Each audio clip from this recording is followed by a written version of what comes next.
जय। परात्पर परमेश्वर भगवान जगदाधीश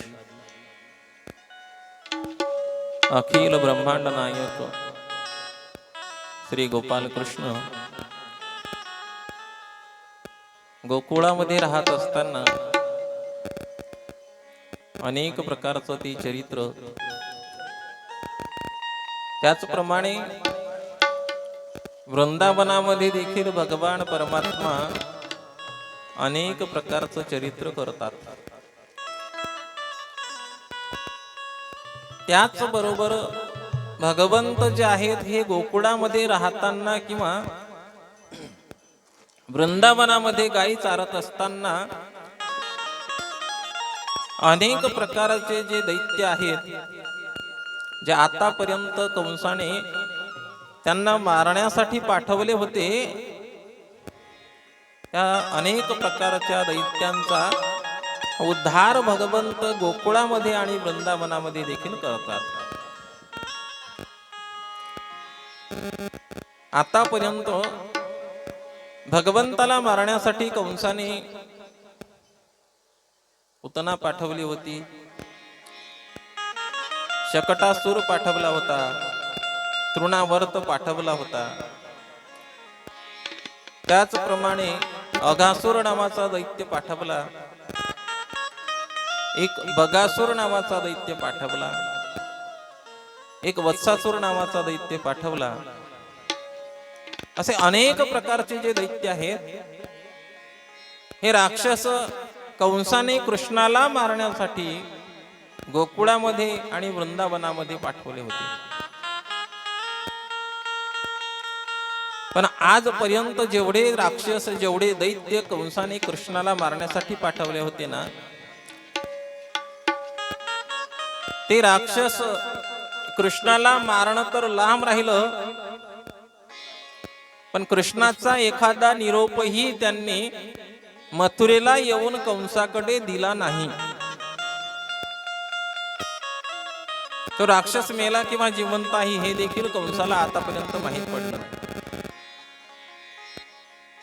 आणि म्हणून एक दिवस कंस जो आहे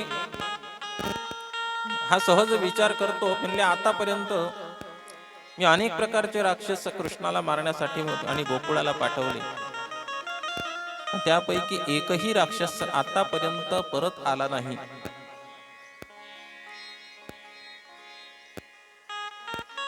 आता त्याने या गोष्टीचा विचार विनिमय सुरू केला की आपण कृष्णाला आतापर्यंत का मारू शकलो नाही, आतापर्यंत एवढे राक्षस पाठवूनही ते कृष्णाला त्या ठिकाणी का मारू शकले नाही। तर त्यामधून असा निर्णय निघाला, त्याला असं वाटू लागलं की आपण आतापर्यंत जेवढे राक्षस कृष्णाला मारण्यासाठी पाठवले ना, त्या आपण गोकुळाला किंवा वृंदावनामध्ये पाठवले। आणि गोकुळ जे आहे तर कृष्णाचं हे गाव आहे, आणि म्हणून त्याला त्या ठिकाणी अनेक जे लोक आहेत ना गोकुळामधले, ते साथ करत असतील, मदत करत असतील। आणि विशेष म्हणजे आपल्यामध्ये एक म्हण आहे, अपनी गली में कुत्ता भी शेर होता है। त्याचं गाव आहे, म्हणून त्या ठिकाणी आपण पाठवलेले जे राक्षस होते ना, ते त्याने परत नाही येऊ दिले, त्यांना तिकडे संपवून टाकलेलं आहे। कंस विचार करतो, आता मात्र आपल्याला ही चूक करायची नाही, आता आपल्याला कोणा राक्षसाला त्याला मारण्यासाठी नाही पाठवायचं, तर कुठलं तरी कारण सांगून कृष्णाला आणि बलरामाला आपण मथुरेमध्ये घेऊन यायचं आणि त्यांना आपण आपल्या स्वतःच्या हाताने या ठिकाणी मारायचं आहे। कृष्णाला आणेल कोण, कारण काय करावं, याचा जेव्हा विचार केला ना त्याने, त्यावेळेला त्याच्या लक्षात आलं आणि त्याने ठरवलं की आपण कृष्णाला आणि बलरामाला याला मथुरेला जर घेऊन यायचं असेल तर त्यासाठी विशेष कारण करावं लागेल की जो अक्रूर आहे या अक्रूराला आपण तिकडे पाठवायचं आणि अक्रूराकडे निरोप द्यायचा की कंसाने मथुरेमध्ये धनुर्यागाचं आयोजन केलेलं आहे आणि तो धनुर्याग पाहण्यासाठी कृष्ण आणि बलराम या दोघांना कंसाने मथुरेला बोलवलेलं आहे. आणि जेव्हा अक्रूर कृष्णाला आणि बलरामाला मथुरेला घेऊन येईल ना, त्यावेळेला आपण स्वतः आपल्या हाताने त्यांना मारायचं आहे असं मनाशी ठरवलं त्याने. अक्रूर काकांना निरोप देखील धाडला, त्यांना बोलवून घेतलंय राजदरबारामध्ये. अक्रूर काका जे आहेत ना, हे अक्रूर काका मनोमन भगवत भक्त होते,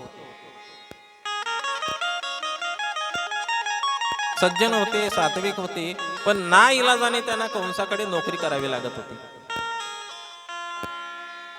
अक्रूर काकांना निरोप धाडला, राज दरबारामध्ये बोलवून घेतलं आणि अक्रूर काकांना कंस सांगू लागला, म्हटले काका तुम्हाला एक काम करायचंय, तुम्ही असं करा, तुम्ही गोकुळामध्ये जा आणि त्या ठिकाणी जो कृष्ण आणि बलराम ही दोन मुलं आहेत ना, या मुलांना तुम्ही मथुरेला घेऊन या.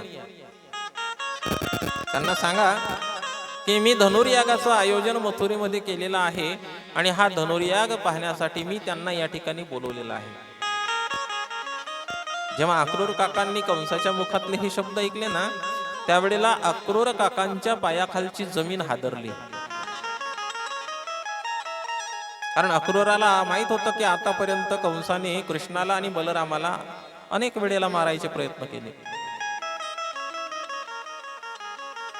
आणि ते त्याच्याकडून मारल्या जात नाही, म्हणून तो स्वतः आपल्या हातून कृष्णाला आणि बलरामाला मथुरेला घेऊन येईल आणि त्याच्या स्वतःच्या हाताने त्यांना मारेल. आणि अक्रूर मात्र मनोमन भगवंतावर प्रेम करत होता.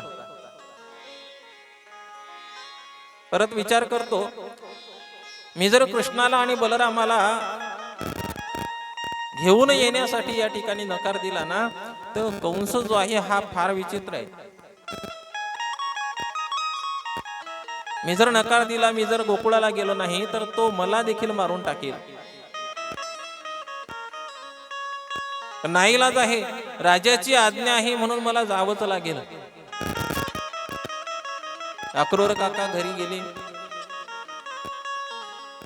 आणि रात्रीच्या वेळी जेव्हा अक्रूर काका झोपले ना, तेव्हा रात्रभर अक्रूर काकांच्या मनामध्ये एकच विचार चालू होता, ही लहान लहान मुलं, त्या लहान लहान मुलांना मी मथुरेला घेऊन येईल आणि कंस जो आहे हा स्वतःच्या हाताने त्या लहान लहान मुलांना आणि मारून टाकेल. पण याचं जे पाप आहे ना, हे पाप मात्र मला लागेल, कारण त्या लहान लहान मुलांना मथुरेला आणणारा मी असेन. असे रात्रभर विचार चालू आहे, रात्री झोपच लागली नाही अक्रूर काकांना.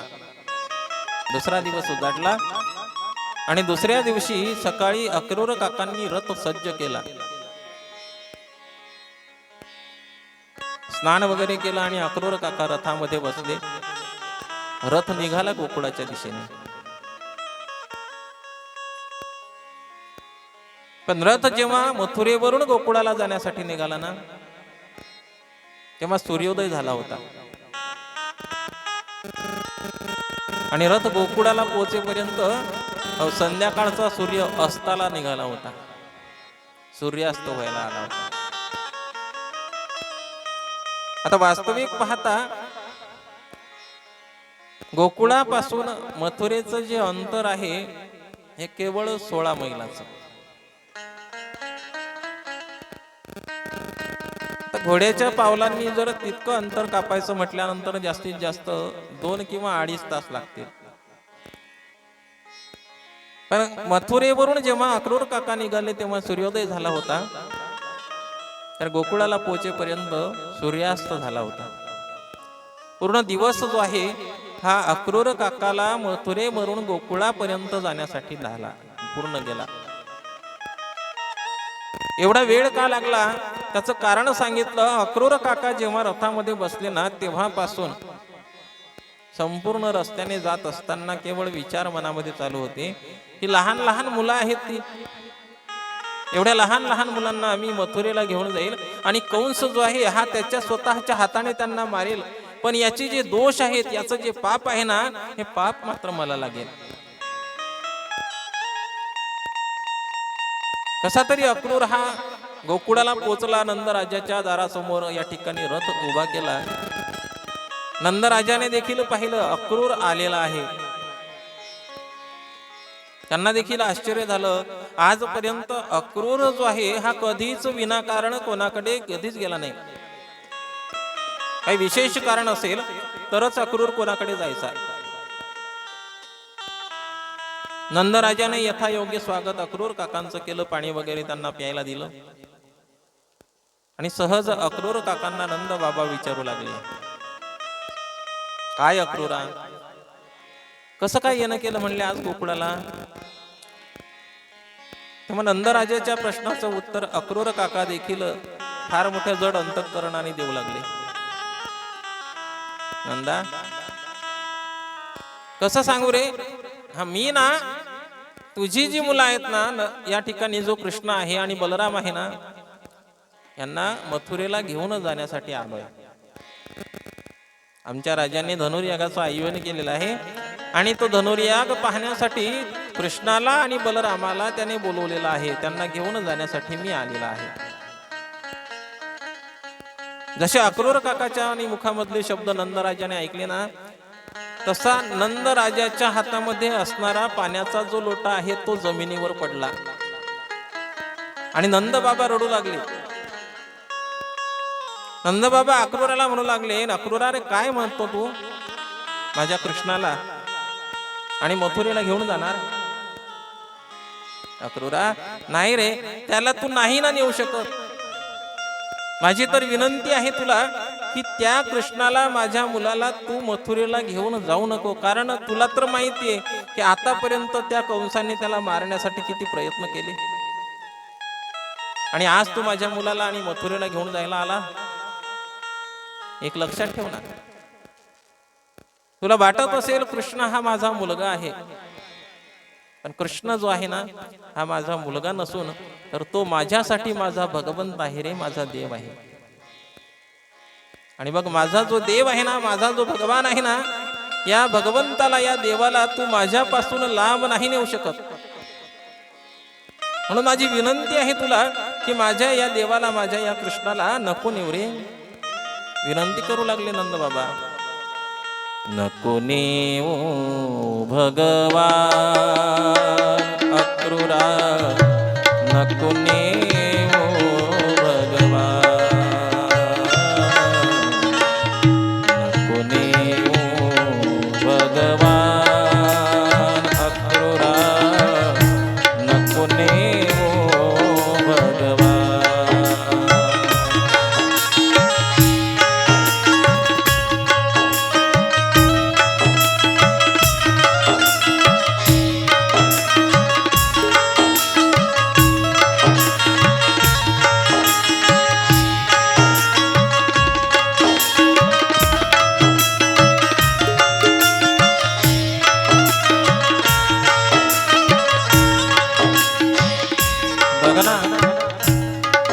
माझा जो देव आहे, माझा जो कृष्ण आहे, याला तू मथुरेला नको घेऊन जाऊ. एक लक्षात ठेव, तू जर या ठिकाणी त्या कृष्णाला, त्या देवाला आणि गोकुळाबरोबर मथुरेला घेऊन गेला असता तर जे गोकुळवासी आहेत ना, हे गोकुळवासी त्या कृष्णावर, त्या लालावर एवढं प्रेम करतात, एवढं प्रेम करतात की जर कृष्ण गोकुळ सोडून निघून गेला तर ते गोकुळवासी मात्र त्याच्याशिवाय जीवन जगू शकणार नाही रे.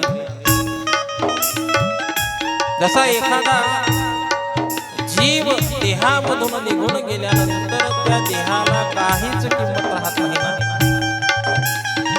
तशी अवस्था जी आहे ही अवस्था या गोकुळाची होऊन जाईल.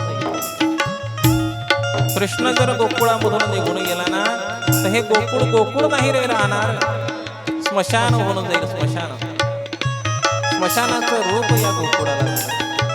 म्हणून माझी विनंती आहे तुला, ह्या गोकुळवासियांना जिवंतपणे मारण्याचं काम तू करू नको, त्यांना जीवदान दे. गोकुळच्या या सकळ जनासी, गोकुळच्या या सकळ जनासी देवळे जीवदान,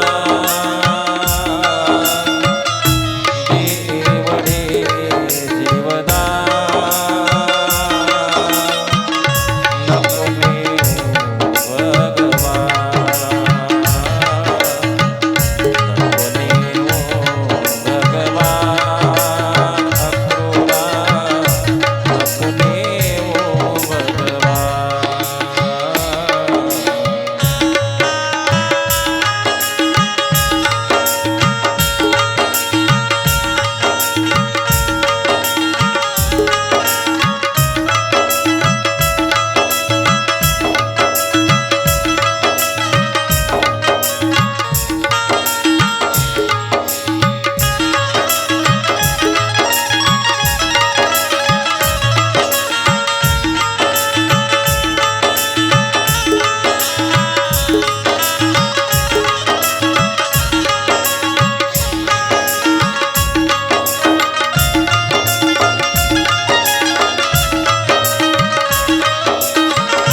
काय वाटतं?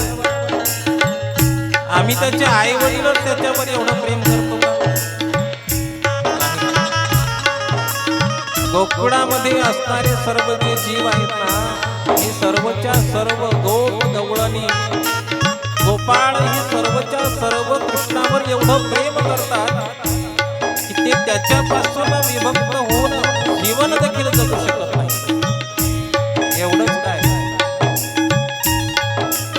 तर भगवान गोपाल कृष्णांनी आजपर्यंत गोकुळामध्ये राहत असताना ज्या गायींच्या सानिध्यामध्ये, ज्या वासरांच्या सानिध्यामध्ये या ठिकाणी भगवंत राहिले ना, त्या वासरांनी देखील, त्या गायींनी देखील भगवान परमात्म्यावर एवढं प्रेम केलेलं आहे की जेव्हा भगवान परमात्मा गोकुळ सोडून जाणार आणि अक्रूर जो आहे हा त्या भगवंताला गोकुळामधून मथुरेला घेऊन जाणार, हे शब्द त्या गायींच्या आणि त्या वासरांच्या कानावर पडले ना, तेव्हा गोठ्यामध्ये बांधलेल्या ज्या गायी आहेत ह्या देखील हंबरडा फोडू लागल्या. एवढंच नाही तर त्या गायींनी चारा खाणं सोडून दिलं, गायींच्या देखील डोळ्यांना आसवांच्या धारा होत्या. एवढंच नाही, वासरांनी देखील आपल्या गायीचं दूध पिणं सोडून दिलं, वासरं देखील त्या ठिकाणी हंबरू लागले. गायी वासरे हंबर फोडिते,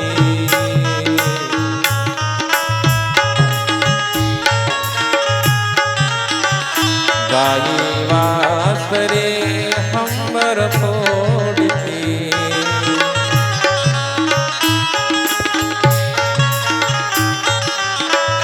हरणी धेनु समान,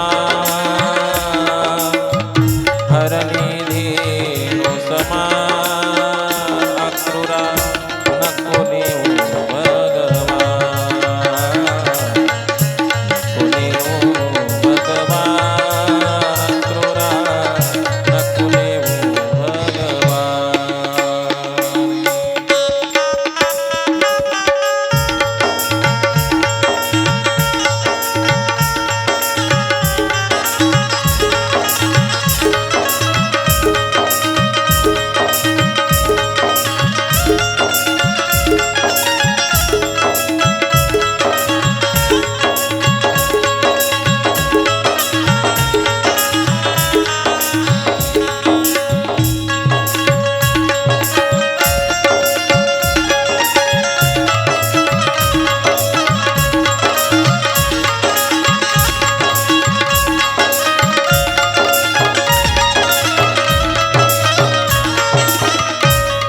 गायी देखील एवढं प्रेम भगवंतावर करायच्या की ज्या वेळेला अक्रूराच्या मुखातले शब्द ऐकले ना, कृष्णाला मथुरेला घेऊन जाण्यासाठी आलो, त्यावेळेला गायीने देखील चारा खाणं सोडून दिलं. एका एका डोळ्याला 2-2 आसवांच्या धारा गायींच्या होत्या. एवढं प्रेम गायी देखील भगवंतावर करायच्या. इकडे मात्र यशोदेला देखील माहिती पडलं की भगवान परमात्म्याला मथुरेला घेऊन जाण्यासाठी अक्रूर आलेला आहे.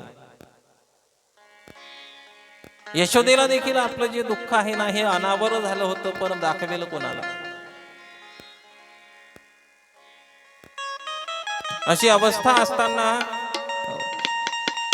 यशोदा जी आहे, या यशोदेने भगवान गोपाल कृष्णांना आणि बलराम दादांना जवळ घेतलं आणि स्वतःच्या हाताने या ठिकाणी यशोदा मैयाने कृष्णाला आणि बलराम दादांना घास भरवले. आणि रात्रीच्या वेळी जेव्हा भगवान परमात्म्याला आणि बलराम दादांना आपल्या मांडीवर त्यांचे डोके घेतले आणि त्यांना झोपवायचा प्रयत्न करत होते ना, तेव्हा मात्र यशोदेच्या डोळ्यामधून आसवांच्या धारा चालू होत्या. रडत होती, आठवण करत होती. पण रडत असताना मात्र यशोदेच्या डोळ्यामधून एक आसवाचा जो थेंब आहे, हा भगवान परमात्म्याच्या गालावर पडला आणि भगवान परमात्म्याला जाग आली. भगवंत म्हणू लागले, आई का रडतेस ग तू? यशोदा म्हणायला लागली, कृष्णा रडू नाही तर काय करू रे? अरे आज तू या ठिकाणी मला सोडून जाणार, पण एक लक्षात ठेव कृष्णा, मला जर माहिती असतं ना एक दिवस तू मला सोडून जाणार, तर आजपर्यंत गोकुळामधील जेवढ्या गवळणी आहेत ना, ह्या गवळणी माझ्याकडे तुझ्या विषयीची गाराणी घेऊन यायच्या रे.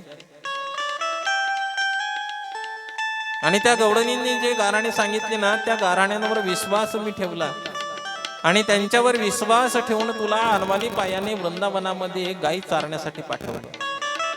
फार शिक्षा केली रे तुला. मला जर हे माहिती असतं ना आधी की तू एक दिवस मला सोडून निघून जाणार, मी तुला नाही रे वृंदावनामध्ये गायी चारण्यासाठी नाही रे पाठवलं असतं, ही तुला शिक्षा नसती केली, मी तुला मारला देखील कृष्णा. एवढंच नाही तर तू खोड्या करायचा म्हणून तुला मी उखडाला देखील कमरेला दोर बांधून ठेवलंय. हे जर मला माहिती असतं की तू एक दिवस माझ्यापासून लांब जाणार, मी तुला शिक्षा नसती रे केली. भगवंत म्हणू लागले, आई अगं यामध्ये पश्चाताप करण्याचं काय आहे? वास्तविक पाहता आईने मुलाला शिक्षा करणे हे आईचं कर्तव्य आहे. त्याचं कारण आहे, आईने जर मुलाचे गुन्हे पोटामध्ये घातले ना, तर मुलगा मात्र पुढे चालून फार मोठा गुन्हा केल्याशिवाय राहत नाही. म्हणून मुलाला योग्य वेळी योग्य शिक्षा करणं ही आईची जबाबदारी आहे. आणि तू ती आईची जी जबाबदारी आहे ना, तू ही योग्य रीतीने पार पाडलीस. तू जर मला योग्य वेळेला ती शिक्षा केली नसती ना, तर माझे गुन्हे कदाचित जास्त वाढले असते.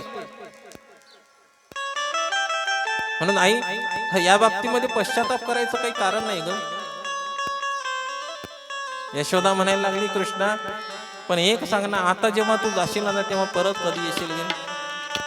भगवंत म्हणू लागले, आई अगं जाणं माझ्या हातामध्ये आहे, पण परत येणं मात्र माझ्या हातामध्ये नाही. हे नाही सांगू शकत. एवढ्यामध्ये इकडे दिवस उजाडला. सर्व ज्या गवळणी आहेत, ह्या गवळणी या गोकुळामधल्या यमुनेवर जेव्हा पाणी आणण्यासाठी जायच्या ना, तेव्हा सर्वच्या सर्व गवळणी यशोदेच्या दारून जायच्या. पाहतात तर काय, अक्रूराचा रथ नंदराजाच्या वाड्यासमोर उभा आहे, सजवलेला आहे तो रथ. आणि जेव्हा अक्रूराचा रथ गवळणींनी नंदराजाच्या वाड्यासमोर पाहिला, तर सहज यशोदेला प्रश्न करू लागले, यशोदे काय ग, कुठे आहे ग कृष्ण? अक्रूराचा रथ देखील आम्हाला या ठिकाणी उभा दिसतोय, अक्रूर देखील आम्हाला दिसतोय, कशासाठी आला तो अक्रूर? सहज विचारू लागल्या ना गवळणी. गवळणी म्हणती, यशोदेला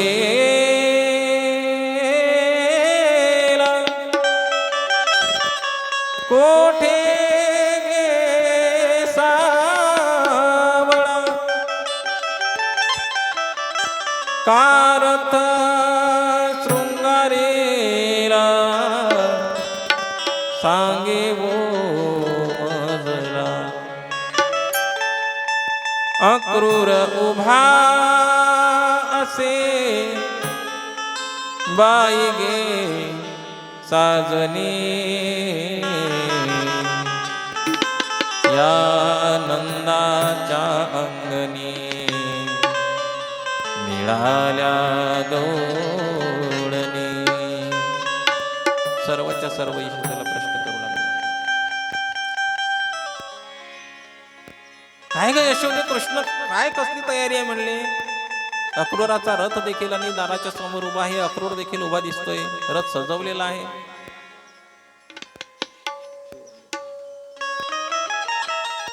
ज्या वेळेला गौडणींनी आणि यशोदेला हा प्रश्न केला ना, त्यावेळेला हो जड अंतःकरणाने यशोदा देखील त्या गौडणींच्या प्रश्नाचं उत्तर देऊ लागली. बोले नंदाची पटराणी सद्गदित होनी मथुरेसी चक्रपाणी जातो गे साजनी. यशोदा सांगू लागली, अगं कृष्णाला नेण्यासाठी मथुरेला घेऊन जाण्यासाठी अक्रूर आलेला आहे आणि कृष्ण जो आहे तर तो मथुरेला जाणार आहे. जशी हे शब्द गौडणींनी आपल्या कानाने ऐकले ना, त्यावेळेला गौडणींची अवस्था ही झाली की पाण्याला जात असणाऱ्या गौडणी हातामध्ये असणारे घडे आणि जमिनीवर फेकून दिले. त्यांचं अंतःकरण देखील या ठिकाणी जड झालेलं आहे.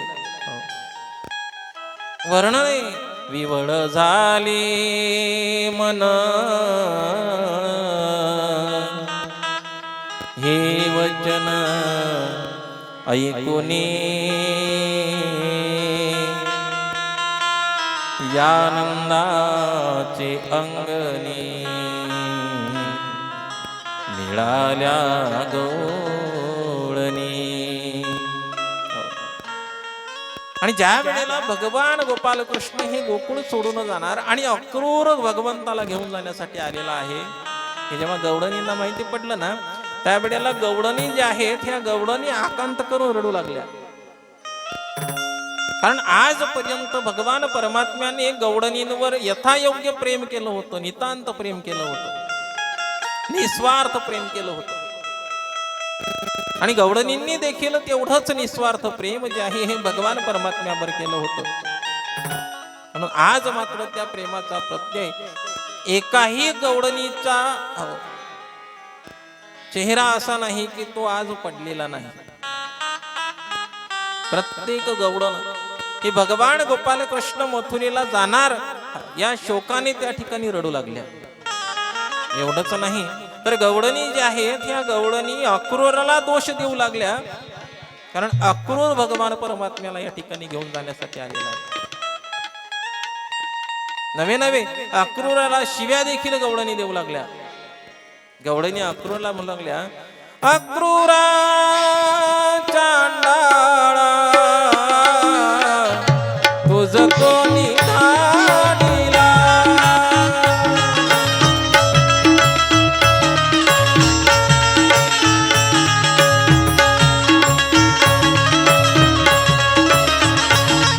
घात करू आलासी वदिसी सकळा.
गवळणी अक्रूराला देखील दोषारोपण करू लागल्या. अक्रूरा चांडाळा तुझ कोणी धाडिला, का घात करू आलासी वधिसी सकळा. अक्रूरा, कोण पाठवलं रे तुला? नाव तर फार सुंदर आहे तुझं, अक्रूर जो क्रूर नाही, पण नावासारखं तुझं काम नाही रे, नावासारखा तुझा स्वभाव नाही, तू तर पक्का चांडाळ आहेस. या ठिकाणी आज आमचा भगवान परमात्मा तू आमच्यापासून वेगळा करतोय ना, हे कार्य मात्र तुझं फार मोठं क्रूर आहे. इकडे मात्र भगवंत अक्रूर काकांना म्हणू लागले, काका बघा, ह्या ज्या गवळणी आहेत ना, ह्या गवळणी सहजासहजी मला गोकुळ सोडू देणार नाहीत. आपल्याला यांच्या न कळत या ठिकाणी गोकुळामधून निघून जावं लागेल. म्हणून तुम्ही आपला जो रथ आहे ना, हा रथ सज्ज ठेवा. देव बोले अक्रूरासी, वेगे हाकी रथासी, या गोपींच्या शोकासी न पहावे मजसे. माझ्याच्याने देखील या गोपिकांचा विरह सहन नाही होतो काका. इकडे यशोदेला असं वाटलं, माझा जो कृष्ण आहे ना, त्या कृष्णाला लवकर भूक लागते, म्हणून गोकुळावरून मथुरेपर्यंत जाईल, त्याला जेवण कधी मिळेल कधी नाही नेमकं नाही ना सांगता येणार. म्हणून कृष्णासाठी किमान जेवण तरी मी बनवून त्याच्यासोबत त्याची शिदोरी तरी देते. पण कृष्णासाठी शिदोरी बनवण्यामध्ये इकडे यशोदा मैया व्यस्त झाल्या. इकडे मात्र भगवान परमात्म्याने अक्रूर काकांना सांगितलं, बाप काका बघा, आपल्याला आता लवकरात लवकर निघायला पाहिजे बरं का.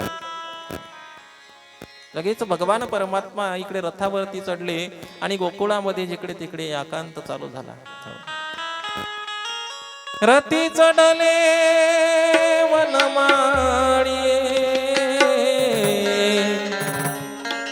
आकांत गोकुळी,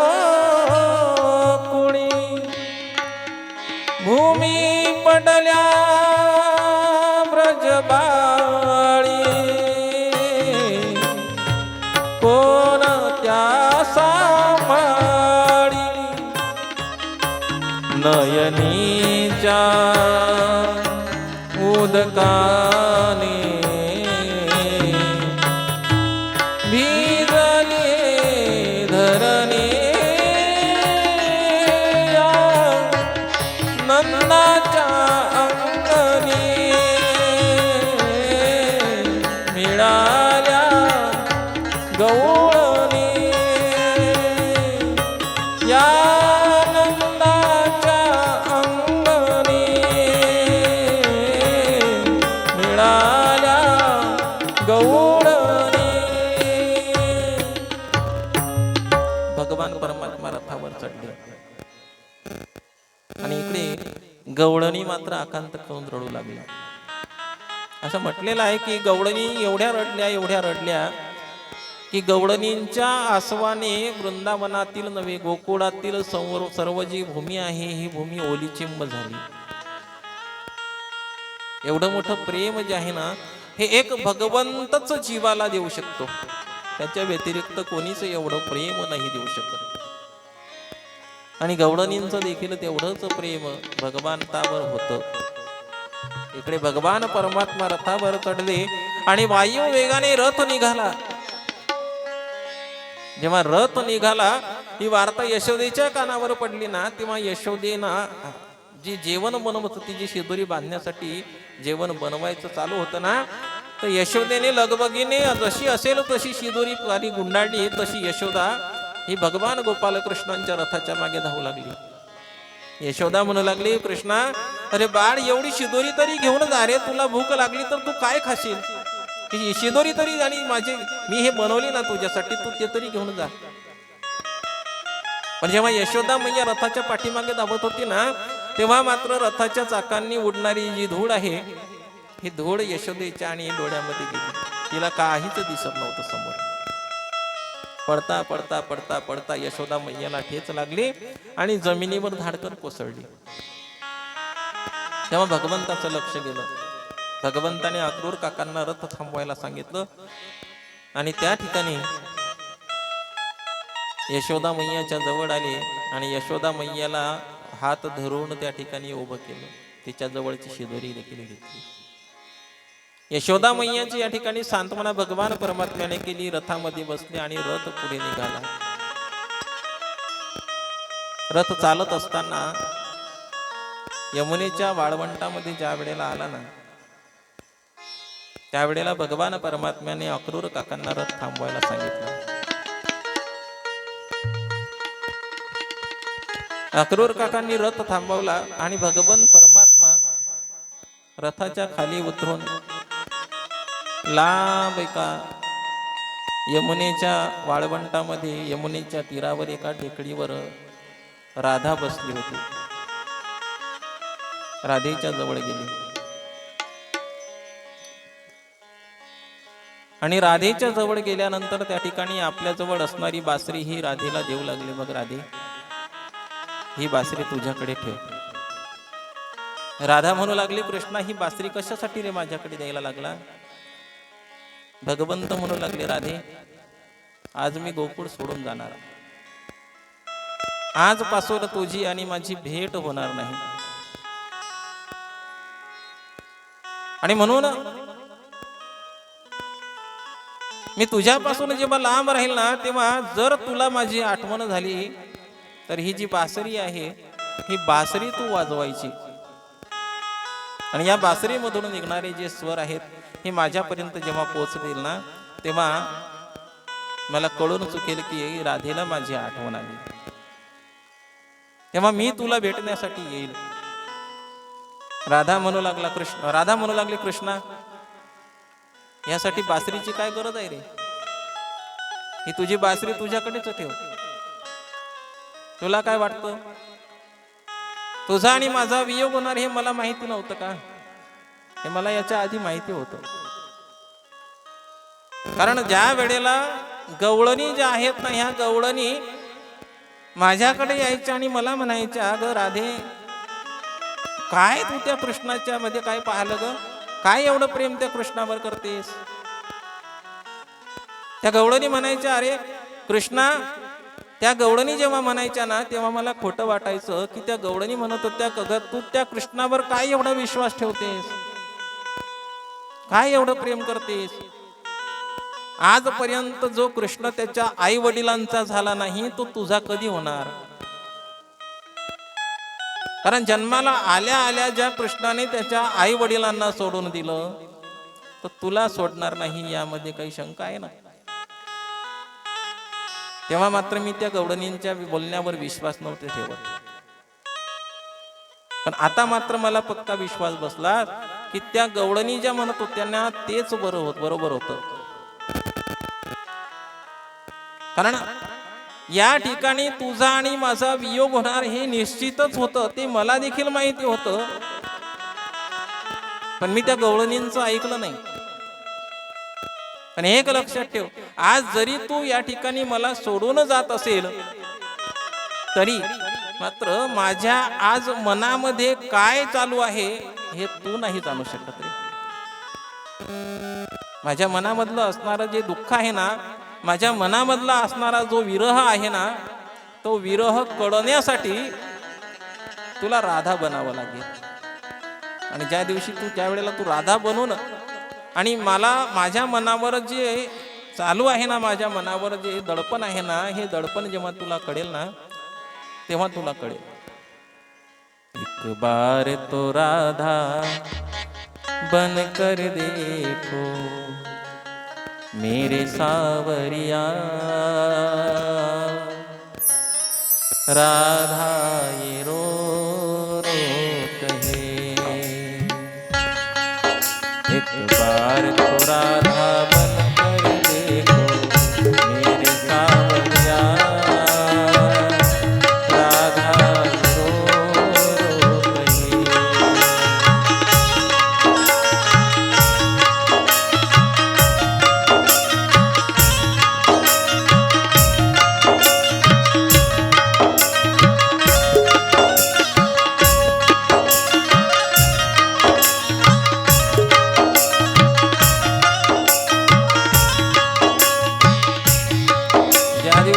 राधा होशील ना त्या दिवशी माझ्या मनाचं दुःख तुला कळेल.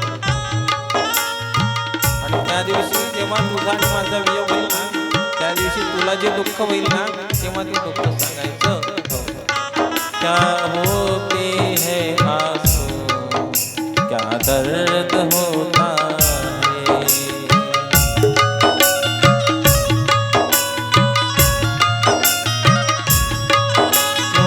उठती है पीड़ा जो दिल ये रोता है.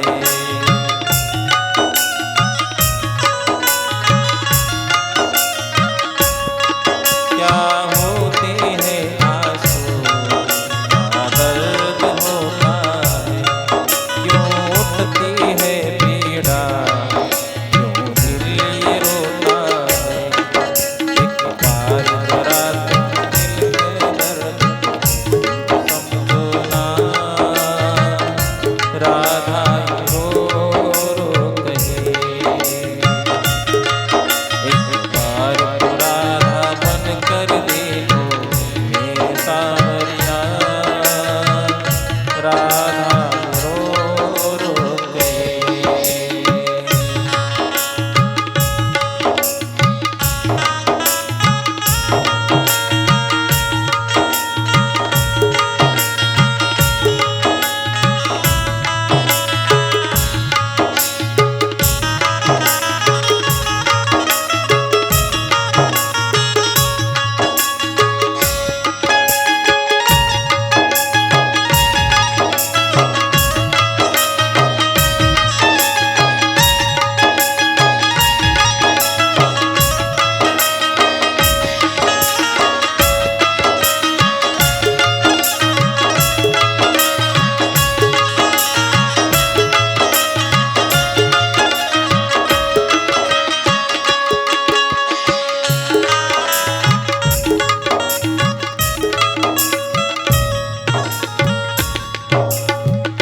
राधा म्हणू लागली कृष्ण मला माहिती होतं तुझा आणि माझा वियोग होणार पण लक्षात ठेव आज तू जी बासरी माझ्याकडे देतो ना कशासाठी. कारण मला जर तुझी आठवण आली तर या बासरीला मी वाजवायचं या बासरीमधून स्वर काढायचे ते स्वर तुझ्यापर्यंत पोचतील कसे.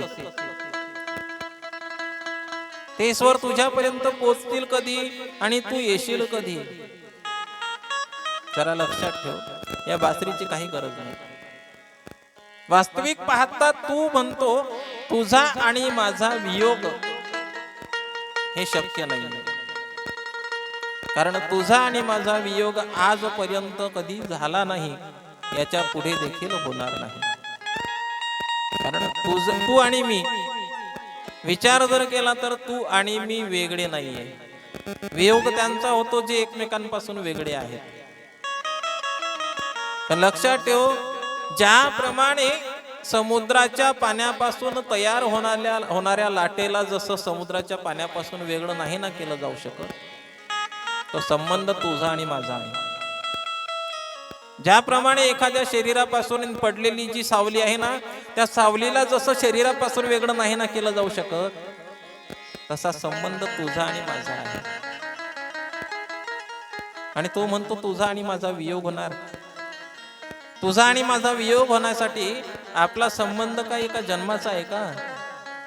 एका जन्माचा नाही ना. अरे गेल्या अनेक युगांपासून तुझा आणि माझा संबंध येत आलेला आहे. भेट तुझी रे युगा युगांची साथ दिलीस तू मला जन्माची.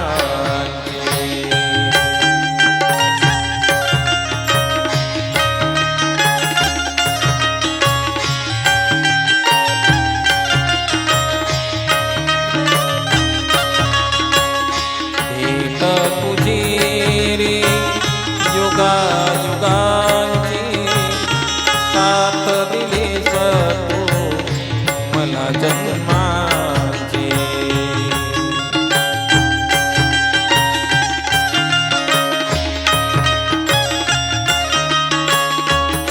मिलनाची आशा अंतरी मिलनाची आशा अंतरी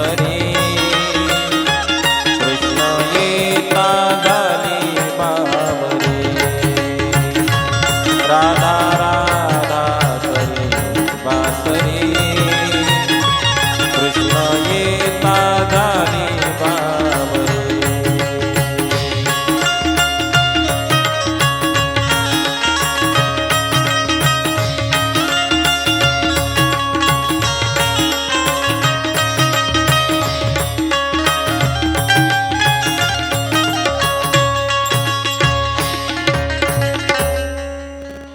आणि म्हणून तुझी आणि माझी जी भेट आहे, तुझा आणि माझा जो संबंध आहे, हा काही जन्मांचा नाही रे, तर अनेक युगांपासून तुझी आणि माझी भेट घडत आलेली आहे. तुझा आणि माझा संबंध येत राहिलेला आहे. आणि तू म्हणतो तुझा आणि माझा वियोग. अरे आठवण त्याची केल्या जाते ज्याला आपण विसरण्याची शक्यता आहे, ज्याला आपण कधी विसरूच शकत नाही, त्याची आठवण करण्याची काय गरज आहे. पण तरीही जर तुला वाटत असेल ना की तुझा आणि माझा वियोग आहे, तर लक्षात ठेव. राधा कृष्णाला म्हणू लागले, कृष्णा एकदा तुला जर अनुभव पाहायचा असेल ना तर आपले डोळे बंद कर. कृष्णाने डोळे बंद केले आणि क्षणार्धामध्ये राधेने कृष्णाला डोळे उघडायला सांगितले. जेव्हा भगवान परमात्म्याने डोळे उघडले ना, तेव्हा भगवान परमात्म्याच्या समोर दुसरा कृष्ण आणि दुसरी राधा हे राधेने प्रकट केले. हा अधिकार राधेचा. राधा सामान्य नाही ना. राधेचा काय अधिकार आहे, तर या ठिकाणी भगवान परमात्मा राधेच्या अधिकाराचं वर्णन करतात. राधेचा तो अधिकार आहे की एखादी सौभाग्यवती स्त्री आपल्या कपाळाला जी कुंकू लावते ना, ते कुंकू ती तिच्या पतीच्या नावाने लावते. हे ठीक आहे, पण भगवान परमात्मा सांगतात एखादी सौभाग्यवती स्त्री ज्याप्रमाणे आपल्या पतीच्या नावाने कपाळाला कुंकू लावते ना, त्याप्रमाणे मी राधेच्या नावाचा जो टिळा आहे हा माझ्या कपाळाला लावतो. हा अधिकार राधेचा आहे. म्हणून तर भगवान परमात्म्याच्या मुखातून भगवान परमात्म्याने वर्णन केले ना, मैंने रटना लगाई रे राधा तेरे नाम की, मैंने रटना लगाई रे राधा तेरे नाम की.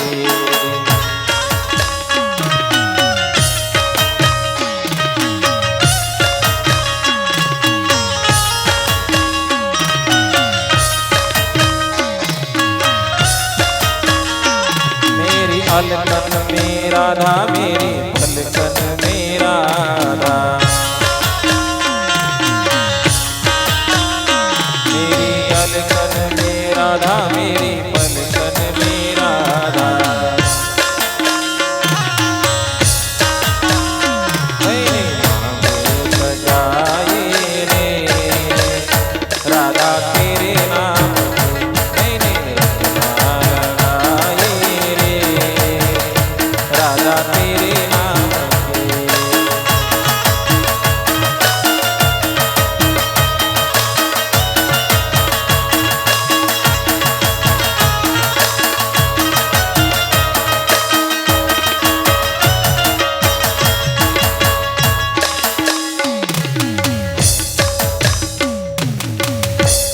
राधेच्या अधिकाराचं वर्णन स्वतः भगवान परमात्मा आपल्या मुखाने सांगतात.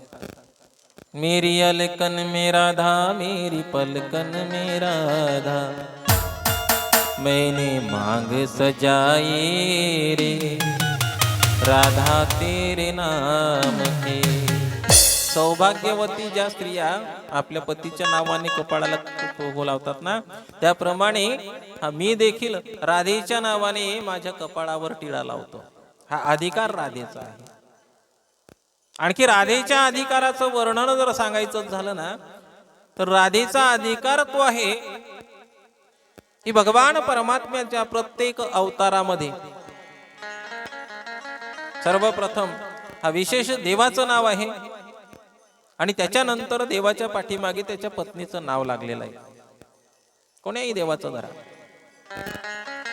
आम्ही सहज म्हणत असताना म्हणतो ना, भगवान शिवाचं नाव आल्यानंतर शिव पार्वती, ब्रह्मा सावित्री, विष्णू लक्ष्मी, विठ्ठल रुक्मिणी, राम सीता, कृष्ण नाही. आधी कृष्ण म्हणून नंतर राधा म्हणत असताना तो शब्दच नाही येत. त्यासाठी अगोदर राधेचं नाव घ्यावं लागतं आणि राधेचं नाव घेतल्यानंतर मग कृष्णाचं नाव सहज मुखामध्ये येतं. आता वास्तविक पाहता राधा ही कृष्णाची पत्नी नाही, ती प्रेम शक्ती आहे. तरीही मात्र एवढा मोठा अधिकार की कृष्णाचं नाव घेण्याच्या आधी राधेचं नाव घ्यावं लागतं आणि मग कृष्णाचं नाव घ्यावं लागतं. हा अधिकार हो, म्हणून म्हटलेला आहे ना, श्याम राधे कोई न कहता, कहते राधे श्याम. श्याम राधे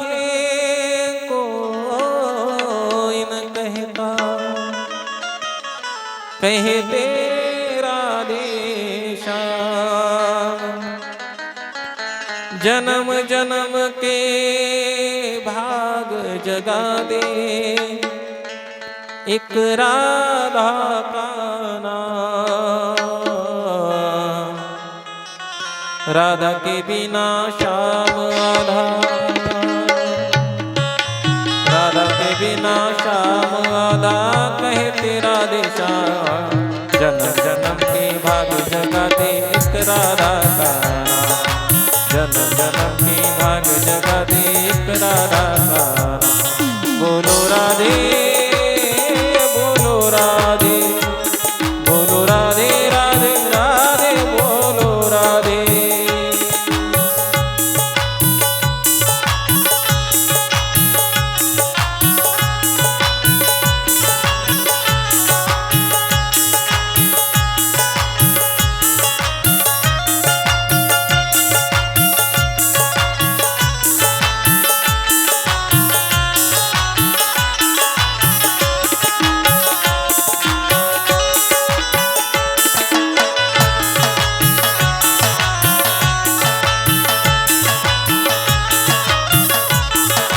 राधा के बिना श्याम आधा,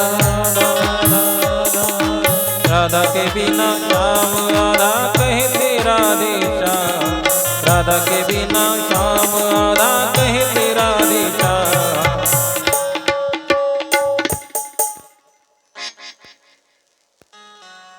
एकच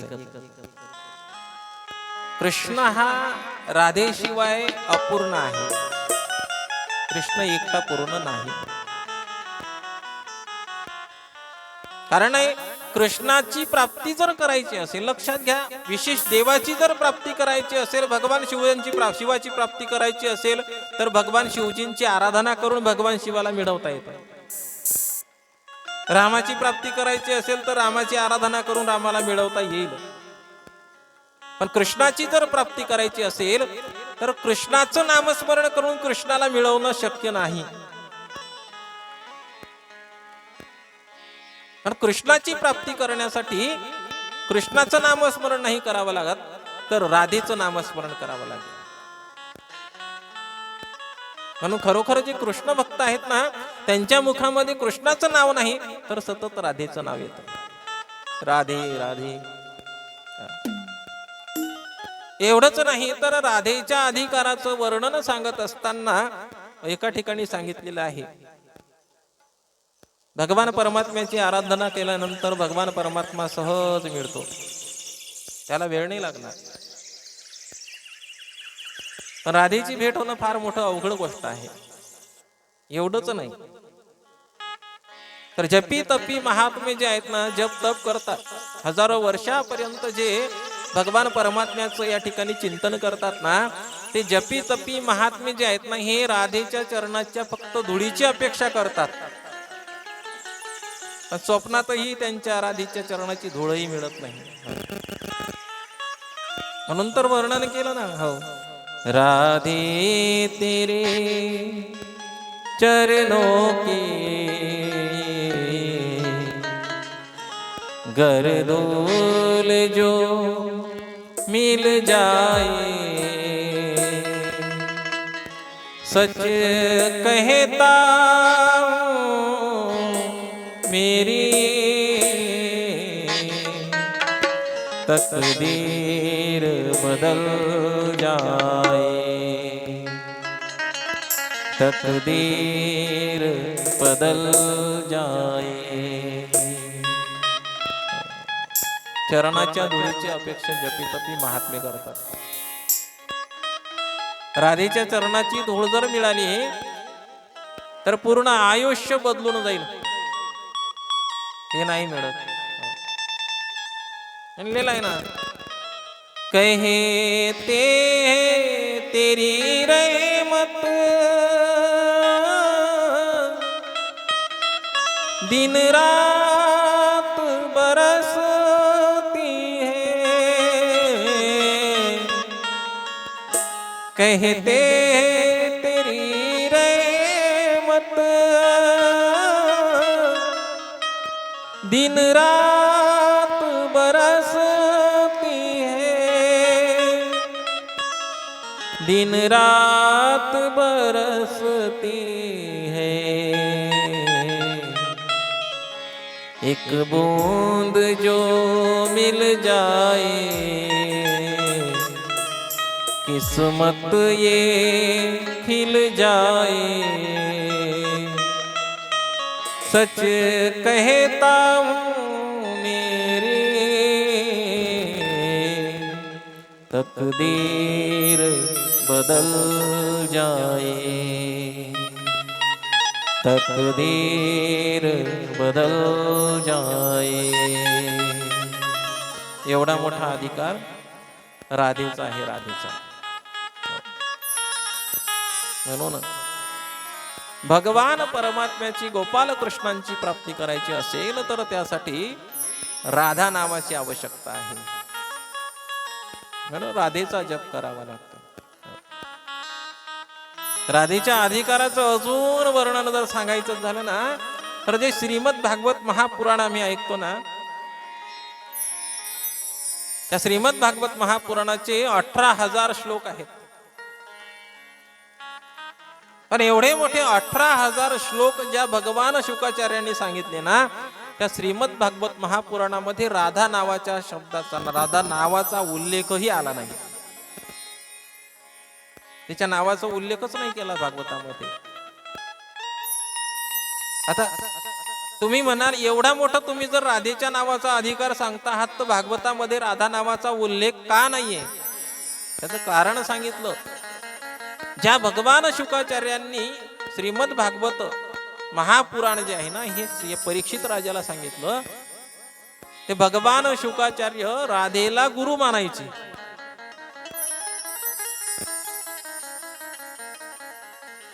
त्यामुळे काय व्हायचं का, राधा नाव जे आहे फक्त भगवान शुकाचार्यांच्या कानावर जरी पडलं तरी भगवान शुकाचार्यांना 6 महिन्यापर्यंत समाधी लागायची. एवढा मोठा अधिकार. आणि मग त्यांनी श्रीमद भागवत महापुराण परीक्षितीला सांगत असताना, चला फक्त कानावर पडल्यानंतर, राधा नाव कानावर पडल्यानंतर 6 महिने समाधी लागायची. मग मुखाने जर त्याचा उच्चार केला असता तर काय झालं असतं?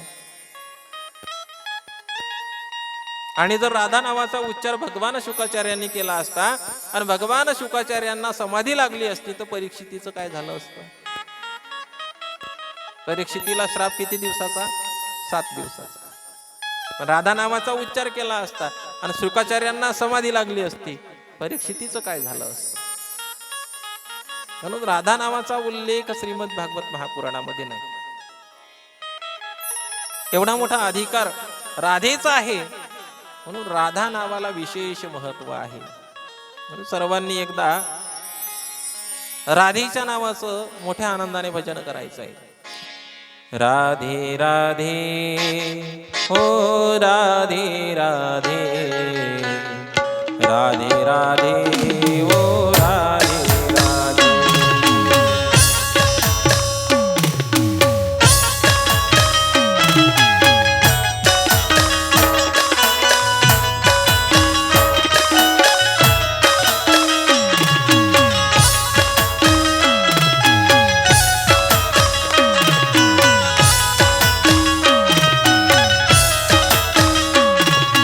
राधे राधे राधे राधे राधे राधे राधे राधे राधे राधे राधे राधे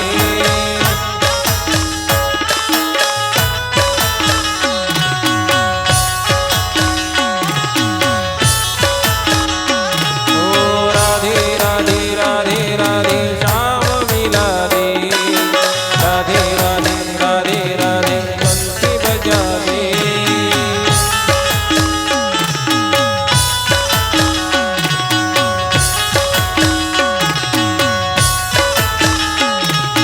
राधे राधे ओ राधे राधे राधे राधे ओ राधे राधे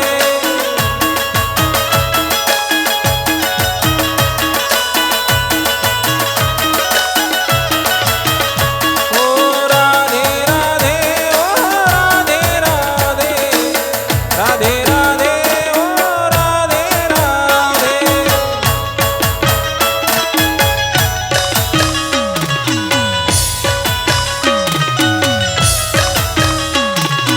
राधे राधे राधे राधे राधे राधे राधे राधे राधे राधे राधे राधे राधे सर्वांनी भजन करायचं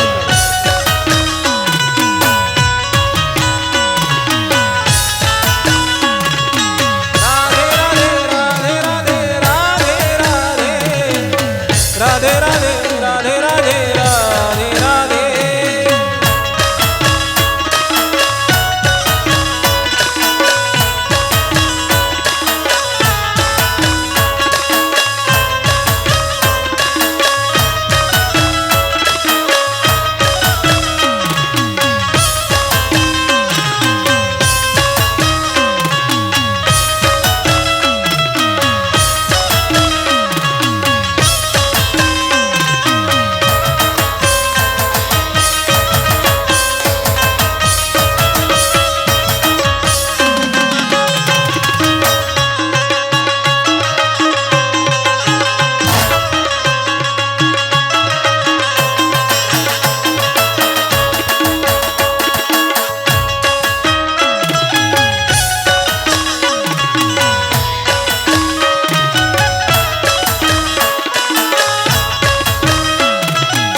राधे राधे राधे